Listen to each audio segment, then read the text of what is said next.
A o ongol whaatu tuanga katoliko po le katesimo mo alom whanau po sa vali malam lama. Whaatalo whaatu ili pa ia mawalunga malmamalo Samoa ma le pule anga whaakipik po Samoa pia ipa anga o le au whaafofonga o loo mai moa ina le nei po le kalame.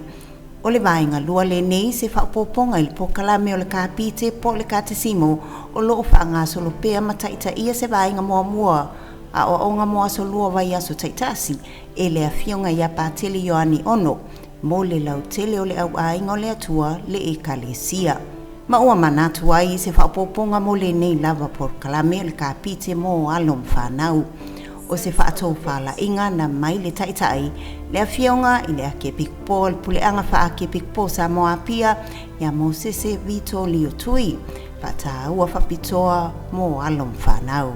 Ia whaalotoina o ongal whaatua tuanga mo le whanawiti al puleanga po le sa vali malam lama o le taulongolongo i tūpua i le whaatua tua o le malam lama i mauwaa i lo whaatua tuanga. O lea le tāua peo le langlong sua mai le ofisa al puleanga i le ngaluenga whaatala lea le kalesia e ala i whaasalango al TV upumana le Divine Word TV4 whapele i tūlau i lunga o Facebook ma le YouTube. O mta upu a mata i a oa ongol whaatuatuanga mo le ni vai tau whaaiu tau a oa ongol le ni tau sanga wa a mata ina i mta upu whaamalam na maino sakala meta. O se whaamanatu i lo tātou tiu te vala uina mai le atua na mai lo tātou papatisonga.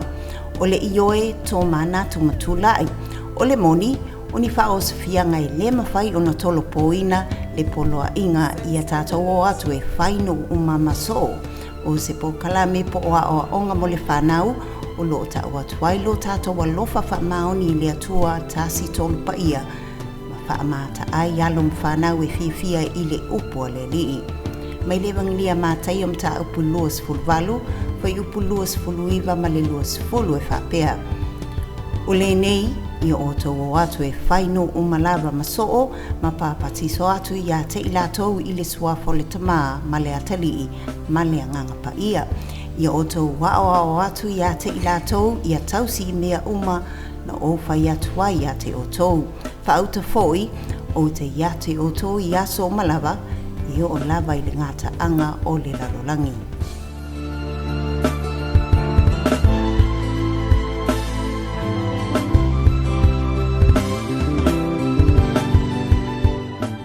Suavel tama le alo ma le nganga pa ia.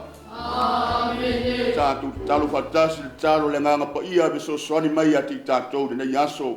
A nganga pa ia e ia mai e fatu moto ona. Tutuai a whenorofa. Awe mai o mama. Tala i me matofa. Whafo i na mea malalangi. Lea tuai na o ina roto o ona.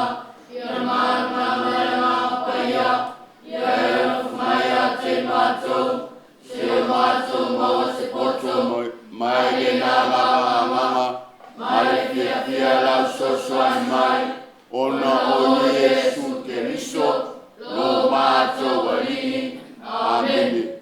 Sengato masirino lo tātou sulfanga tāsia mato spatia tue ma via pa ia le tina le kalesia tāsia mato spatia tue ele suavel tamale alo ma le nganga pa ia amen. Ia ai li amatalia le tātou tā upu po le tātou le sona le nei tai ao e mua lava ono tau sila i le whaatatianga atoa o le whaasolonga o le tātou le sona lea o le ātou sila mai ai i ono o le staimi i whapena o na whaamatalatala i natu le whaatinoina o le sona i mawhailoa atu foi le autu pe on tātou tanoina le nei asu o le nei tai ao ia o le autu lea o le whapena o na tātou tanoa ai le nei tai ao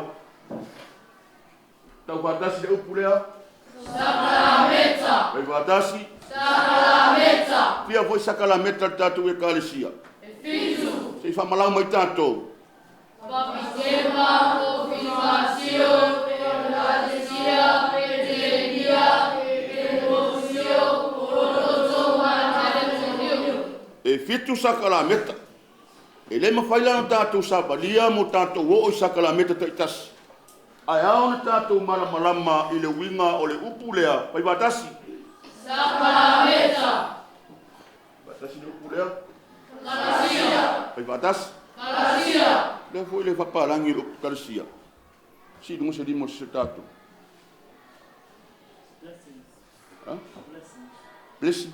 Manaya. E le si upu no tau atu. Dal pese wanga le a mesinga. Grace, vai batasi le upu. Grace. Upu na le pa petania na le upu kalasia. Ia, fa solonga, le la fa solo to la wiwi o tātou. Ona o muri le fa matala mal tātou au tu le. Ale fa tatianga le mo le sosoani. E mesi foi tātou lo tau bea le amo sa, le au wiwi na. Vai batasi vai tau batasi le dunga. Vai batasi. Ia malama ta maiti le winga o le upu Sakalameta. Le winga na fasolonga tātou le sona. E le ngata lo tara noa le au tū. Ai a tātou o le mea tāu o le wha naunga au sia. E le mwhaiona ia o nei umana le sona i le malama ta maiti. Ai te tau o na malama ta maiti i le winga o le upu Sakalameta. Pe batasi lunga. Oranga masan. Pe batasi. Oranga masan. A umana malama ta maiti.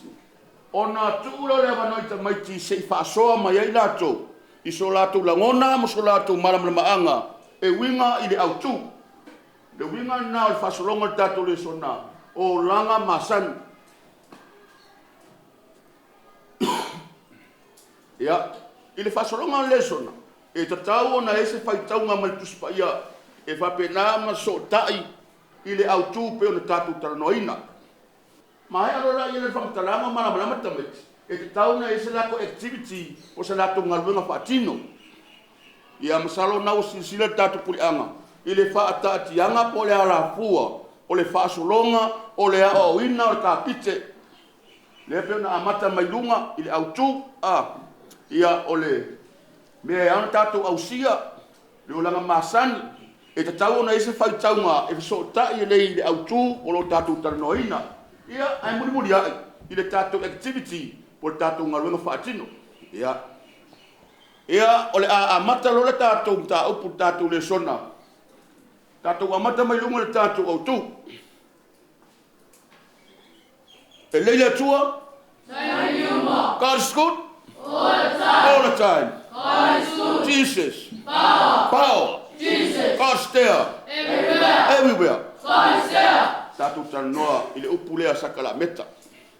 O le whapalangi sacraments. Sakalameta. E le mawhaino tātou o Sakalameta ia e pitu. Ai te tauna tātou o mamua. Si o tātou sa i ili. Tātou malama i le winga roloto o le upu Sakalameta. O ila si toa i e whaina tai au tulunga. Si tau mai o le asa uloa, le asa winga o le upu lea Sakalameta. Tulunga.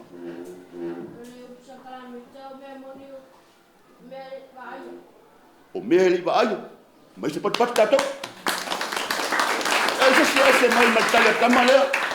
Tamalea talia tai au. O mea e le o va aia. O ni whailonga va aia. Taksa, se si u.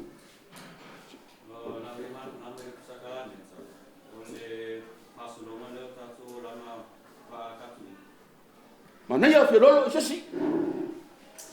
Tama marisi ele pala i tatu. Oides. Ia, le teles, le teles ia, le TV. Oringa o ni mea moni ele i baai. Okay. Se tau mai na se mea o whailonga baai e tatu ki whamauni e tatu tatu. O le sisio manga. Sisio manga. Le lei. Tino mana toto ke liso. O le koruse. Ma ne mas patata ka tamat. Escole de keia. Oni simpare poni whailonga baai ai. Manko whaikako, kakeri baai se akua. Kakeri baai le akua. Ai o whailonga baai ai. E ao kako iloa ai. Le akua. Le o kako kilo maisi o le koruse. Maisi o tino ma le toto ke liso. Maisi il susio manga. Kako kalongoro kako kuiese. Kako kilo ila ak. Kako ke iloa ai o mena whaia ai. O ina whaia. Ai ale wani monimo. O ina whaia fetu. O ina whaia manu wherelei. O ina whaia oe maa. O whailonga wa aia ia. Tātou te iloa ai. Ma tātou malamalama ai i le atua. Ia mantua la ratou. Sakala meta. Ai olo iai tonu au awhiwhia i tonu le upurea sakala meta karasia. Iti se mamlamu lale meta o karasia. O mea lofa whai fōpō, mea lofa fō whamanianga. O la masi o patatau. La masi kari a tamaro yese. O le mea lofa fō ai fua. Wai maa sani tātou ni tātou whaalongo i sui e tātou mātua e whamai mauni. Se au whamai mau karasia. O fe me wakasia nana tatou tala no le karasia ai tatou tele mamlama o le ale me ta o karasia no minga o sakala meta o lo ia i tonu karasia pe mai o le mea lofa fo ai fu mea lofa fa le natula o le mea lofa fo ai fua na ala mai lea ile le tua e ala ile maliu o lona alo pele o Yesu Kristo e ana malingi mo o e mas pe pas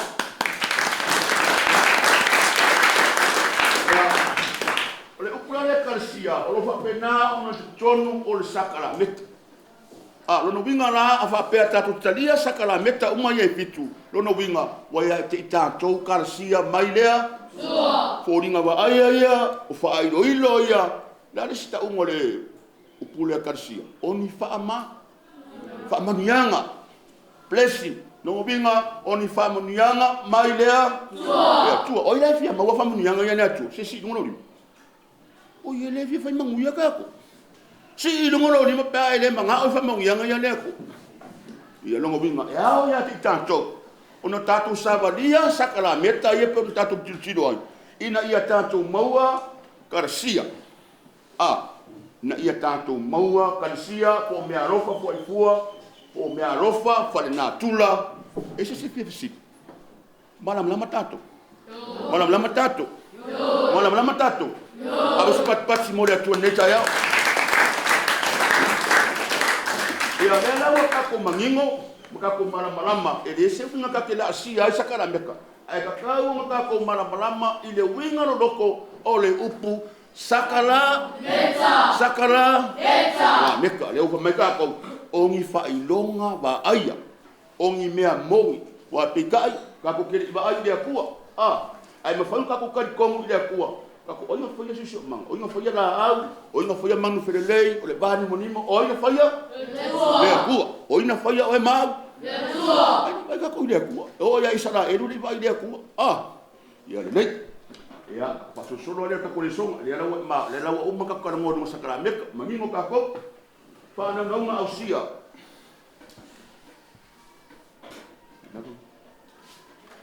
Ia malama ta mai tira winga o le upu sakala meka.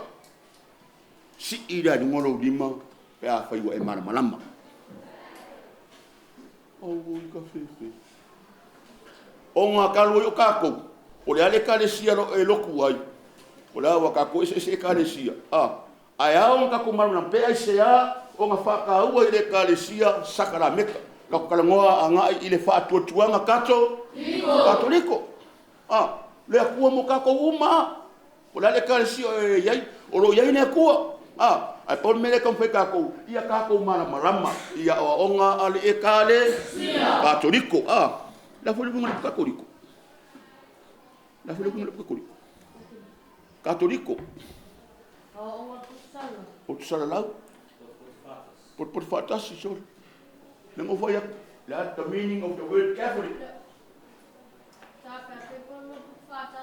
Ma por fatasi sala lau la parang. Universal. Sorry. Universal Church. That we shall be called the Catholic or Catholic. Longo binga. La lo langi to. Anga bakina ska ko ngari longo binga ia takaula o ngaka ko malama ka i le winga o le rau mangingo malama ka ko ke fu pe a le sa o maka ko su nga ia wa lu ko malama ia le ulang masan le la ba ku le mo ia ke ko le la ba ku le mo awale Mani menga no mapo. Si urunga sekoa. Urunga sekoa. Se kala mo mo le aso mala anga ni menga ka mo ngi ile winga ole kusakala me. Ama sa fa nga ki a ko ngi fa nga so swang tawa. Ino ngolim. Ole aso wala ngo pamakala di kusakala me ka ko mai ele ko pula ngoya ki ko ole aso ko. So ilo. Mai pengar kasi si upo ka umay ay do. Ya. Mas pagpaki magkamala, ngayon, sa oyo ka mati.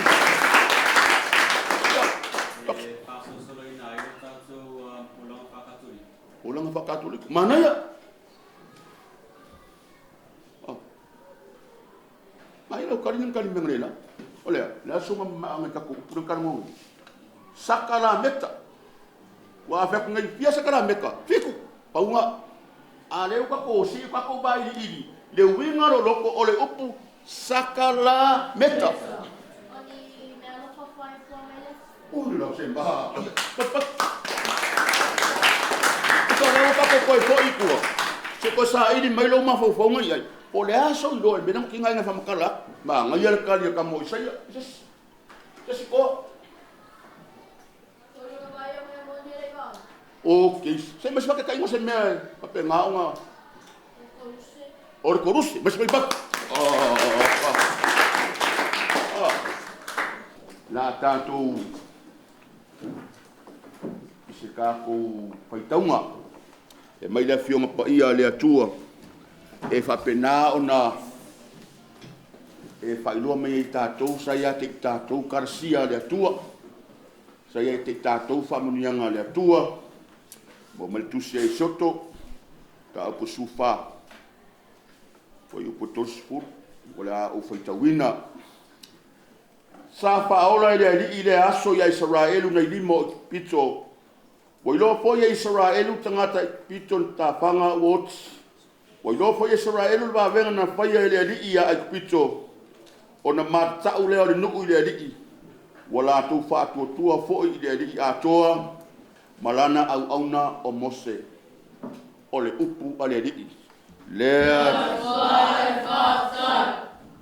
sesi fa yung fam kala fa ilo mai le kala le fa ko sesi do benen kupu ya Israel ole kai ka ya Israel Mose le fa nga malanga na Israel le ngal fia fo ya so nga malanga fia kausa fia tausanga. Wah, sol. Fiaso. Fia kausanga. Ese ale par, na to que se mari pasu wa songa pongi Yesu. Ai fia kausanga ngamalanga Israel. Okay, mas pati o isa. Ya, tamamas. Fa se furu tausanga sa fa ta milo ai Israel ilunga ole. Lunga ole. Lunga tofa. Pamaila.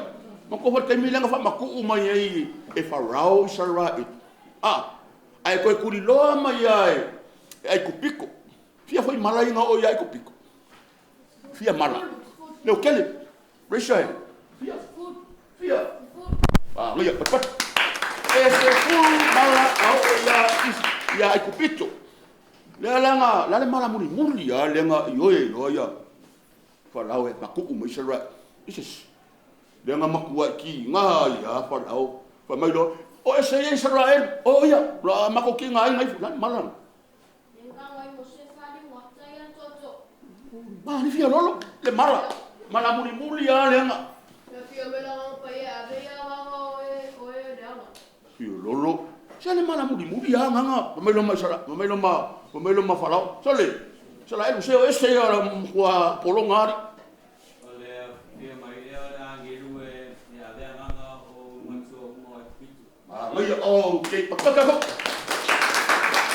Ya no ai ina ia lenga saula nge dia na pasi ai lu mau faleo. Lalu menga failonga e lo ai. Toto tamai ma mo patata. Ka. Tama malanga.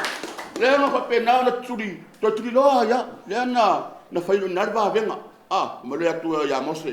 Whaaloa o to ilunga ole sami. Lala men, se kati me, lala men kupur sami. Kulunga leo kele. Kulunga. Bai doina sami. La kari oi. Bai doina le. Ai oi saba bari kum. Oi. Israel. Bai le babi. Oi ngala ya kangia mai ai. Karasia male manga ole akua. Nga ave ya Isara. Le nga whaonga ai mose. Lo nga ko. Le ala ka ke ola mo ko soifuam ka ko ola larangi. Alo ya ke oe mau. Kala sia mai lea. Pe a whai tātou te uia. Le ala mea ka karo mua. Sakala meta. Ele ngala. Ele ke akalisia. Ele ke whawai. Oi nga whakuangi meo sakala meka. Yesus, mas ele tá por tu pensar, olha na fatu Jesus. Vinga lá, sakala meka uma epic. Olha na fatu ina. Jesus, mas pat tá top. Nada ia me ficar com. Ale, o sinal vai cair, lá foi o vinga, o pule ali, o sinal vai cair. Soto. Soto. Olha soto. Ole winga ole soto. Ole o ese mai. E bakas o ese mai. Ole o ese mai o Israel mai aiku. Pito. Le winga nga le ala e sida o fa kawo ko. Ole fa makara mai e mea ko kopu. Ile fa nga malanga a Israel. Lu ka winga la ko fa ko ku. La wele si mea muy e nga ule o Israel. Nga wala ko. La nu Muy esea, onga ua fia, ai, uma fia ai, koe fia, dala menga fai mos. Koe le manganga le mai ya kangia mai ngale mangano. Le fa mai ngaka ye, ko mai le ko ya mos e farara, o ika kere mos ye, ika kere mos, pa penga ka ko ua, sa le so me ko mumua. Ko mulo ka mamalo ki nga. Fa mai mos, mai le ko ya mos. Fa. Ale ika mos e ka ai papa. La menga punga mai. Hai, salu kau ko masang salole. Ol memo buanga ol ka mamro ki nga maro la ki lima kau sanga dunga Ta ai no le papa ka ku masang i manakat ale wo pa ngomai. Se kau ka i ka kau le wingor ka kau. Au tu ole upu sakala. Beta. No vinga. Ya le ala salol pa esfo la ka ku fa solo yo la ile sakala meka ia efit. Le ka ko si sa ili. Mau ka ku mana. Ile winga ole upu sakala meta. Se ko sa sakala meka e fiko kako ia. Papatema confirmacio parecia etenia emocio orozo para Ba sura le a kako wa ira tamarai. Le ka ko si kako take dunga le upu le sakala meka. Ba ese poko kako. Ia sakala meka fik. Lalu ko man kai. Le ka ko mana mani. Ole upu sakala meka ongi fai longa ba ia. Ole. Le mongi. E o ba ia e o ka ko maka. Ia se me alo fa le aku mo fai ka ko fa nga ka ko mu mingi. Le kendi. Yes.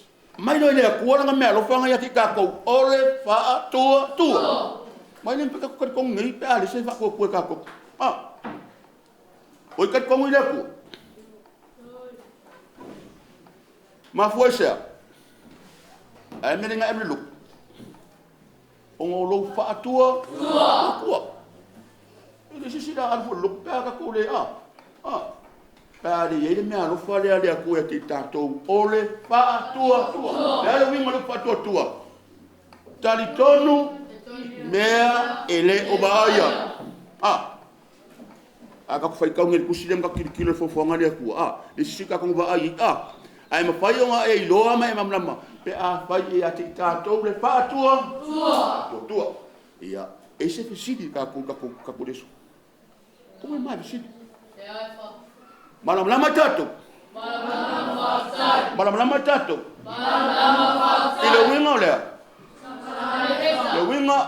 ile ka kana mo sakala meka ole upu sakala meta. Pawangan meka kuya na so just the introduction. Kako sa ili ile upu lea. O ngā kākou la aro la ia lea. Ile sakala meta ta tas. Longo vinga o sakala meta o lo iai lo kongu kala sia. Sakala meta ele me whainga veo e makiwisiana. Pea ele ui aku i sakala meta. Awa foi o sakala meta inga whaatu e Yesu. Yesu. Yo ke langa la. Ia aku wa le la sila le. Ia tātou pureanga i lalo kako minuli ia kako le so. E ene ka ule maguenga whaatino. Ia masalo le whaatingo ke mingi ia le la unga ko pokara.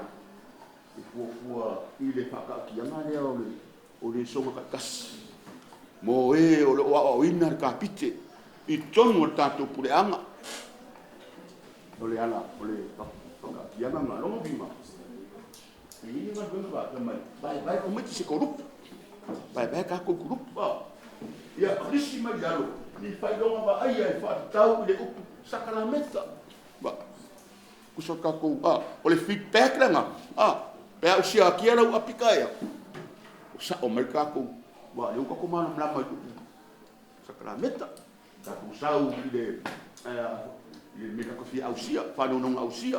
Kako o mai o la masani nen kako fikalia inko fa so mai de mamaanga le upu sakalame ia dia futa ko fai kau nga e fai lo mai ki kako o lo ia te tato kara sia le atu ia tato tamait o tato nga na fa tino le salo taya salo yesi tato pokala o le a fai lo atu le wanga ia o tu tan o tato activity da ne ya us pat mo tato dita ya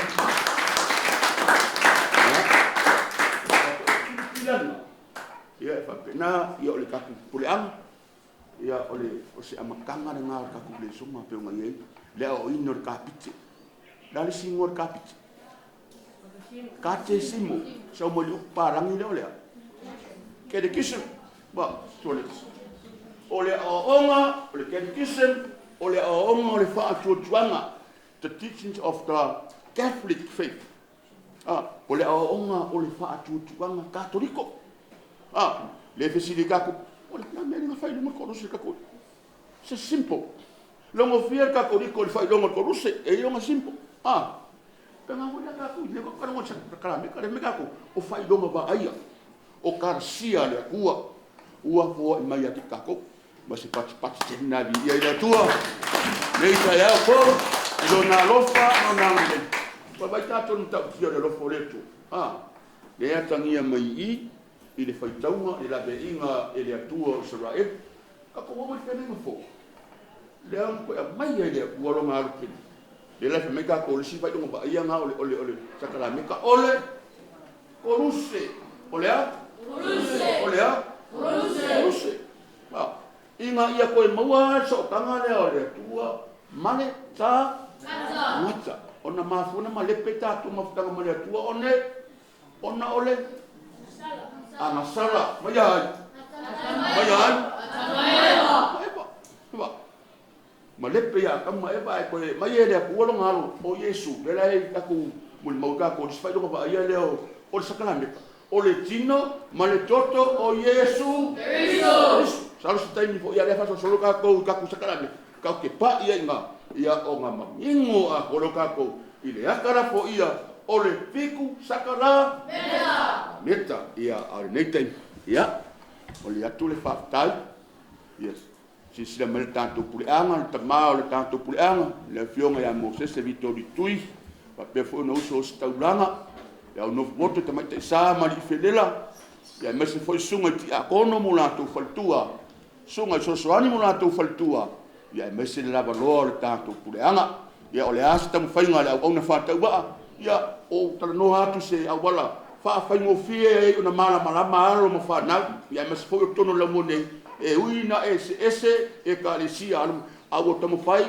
o na wha mala malama ia ki lātou a oa onga ale e ka le sia katoliko whaatai fo i le ulenga TV mana le mana ia fo i sio mātou la mone i maris ia e au wala atu ai le o onga ka pite por katisimo ia ola fo se awale so so ni tu ngaruenga ala fa ngaruenga ngarue awala o ino han fa na ile ora fa le nganga wa tatu mai sai ile le ketem poko sarara ala kan moya ko ale ova kasi le potsalau ma le spiritual ma le ora fa le nganga ia ka ko kile maua le ma ro le akua o lo ka ko sai ia ia timing ia ole afa uma le ka ko songa ia se tatu pese ia Maria si o ua lo fa e ole supu ua lo pa o pa le tina ale o iba